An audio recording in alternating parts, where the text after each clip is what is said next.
আমাকে তো মেসেঞ্জারে এসে অনেকেই ধুইয়ে দেয় আমি নাকি রেসিপি দেখায় লোভ লাগাই। তো আজকে আপনাদের সাথে একটা রেসিপি শেয়ার করব, সেটা হচ্ছে চিংড়ি কচু দিয়ে, কচু শাক দিয়ে চিংড়ি। প্রথমে আমি চিংড়ি মাছগুলো খুব সুন্দরভাবে ভেজে নিয়েছি।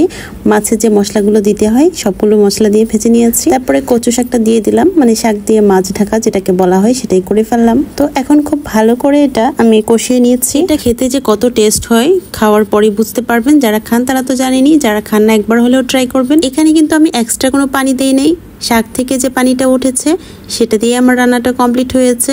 দেখেন দেখতেও কতটা লোভনীয় লাগছে। আসলে আমি রান্না বানাই তেমন পাকা নই, ফেসবুকে এসে আমার রান্না বানাতে একটু পাকাপোক্ত হয়েছি।